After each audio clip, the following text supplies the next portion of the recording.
sonte për shikuesit tanë, por apo e fillon Amerika një luftë botërore tregtare dhe pse Trump pikërisht tani vendosi këtë taksë doganore? Ka filluar sepse ai ka ardhur në pushtet me premtimin e vetëm që do rikthejë ekonominë amerikane në qendrën e botës dhe do ristartojë ekonominë amerikane. Kjo është arsyeja pse erdhi në pushtet, ndryshe nuk do vinte në pushtet. Ne do ta shtjellojmë gjatë gjithë bisedës tonë, por arsyeja e vetme pse e filloi është që ai të ristartojë ekonominë amerikane dhe ta ristartojë nga aty ku ekonomia amerikane ka qenë më e fortë.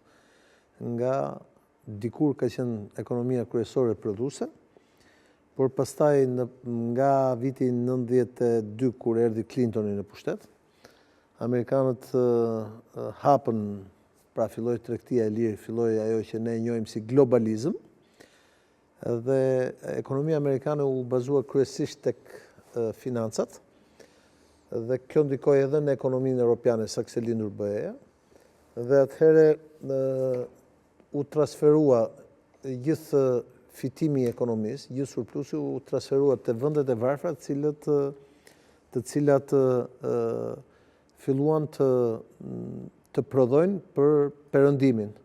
Dhe kjo çoi në faktin që pas 30 e sa vitesh, vendet e tilla, të cilat 30 vite më parë ishin shumë të varfra, si Kina dhe India, po dhe vendet e tjera që ne njohim si BRICS, po dhe vendet e tjera, përfshi dhe Vietnamin për shembull, ato u pasuruan dhe perëndimi erdhi dal nga dal duke ushuar dhe në perëndim ngeli vetëm financat, vetëm titujt, vetëm obligacionet, vetëm borxhet.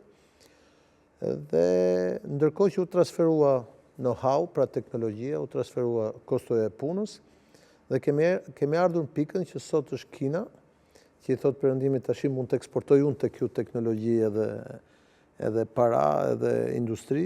Kjo gjë duhet të e detyroj se s'bën Trumpin që të merrte këto vendime të thella dhe të mëdha që po trondisin ekonominë botërore, po kjo ishte arsyeja pse erdhi në pushtet.